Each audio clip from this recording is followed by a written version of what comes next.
जी बेटा, हम वापस चलते हैं। टीम 3 और 6 और 8 है। टीम 6 बेटा, पहला सवाल आपसे। आप हैं जी बेटा। टीम 6 से पहला सवाल, अल्लामा मोहम्मद इकबाल शायरी में किससे इस्लाह लेते रहे? दाग दहलवी, शाबाश। अगला सवाल बेटा आपके पास, अल्लामा मोहम्मद इकबाल ने यूरोप से कौन कौन सी डिग्रियां हासिल की थी? बहुत ही आसान सवाल है और बारहा रिपीट किया जा चुका है कि इकबाल ने यूरोप से, शाबाश, पीएचडी, बैरिस्टर और बीए, सॉरी आपका जवाब दुरुस्त हुआ। पीएचडी और बैरिस्टर की डिग्री इकबाल यूरोप से लेकर वापस लौटे थे। और अगला दिन, अल्लामा मोहम्मद इकबाल सच्चे आशिक रसूल थे, ऐसा हर जगह कहा जाता है।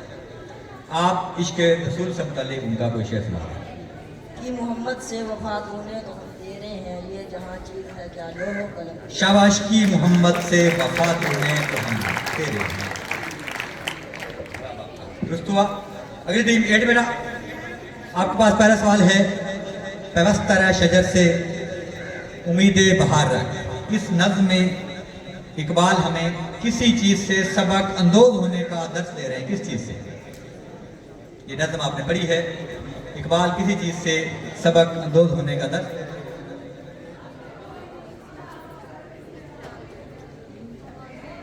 इस्लाम के साथ जुड़ रहने की तलकीन दे रहे हैं, कह रहे हैं किसी एक चीज से इकबाल ने कहा है कि सबक अंदोज हो। सबक अंदोज। शबश शबश शबश। टाइम आपका बहुत आसान सवाल था।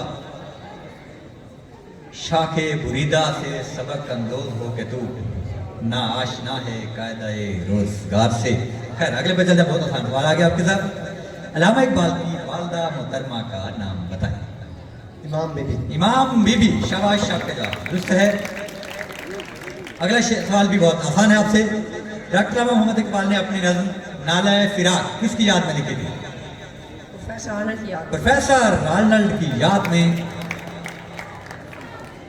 इकबाल ने ये नज़्म लिखी थी, नाला फिराक, उनकी मोहब्बत और उनसे बिछड़ने का गम इसमें बयान किया गया। जी बेटा, टीम दोनों पे हो गए। चले, शाबाश, आप तशरीफ ले जा सकते हैं। बहुत अच्छा गया।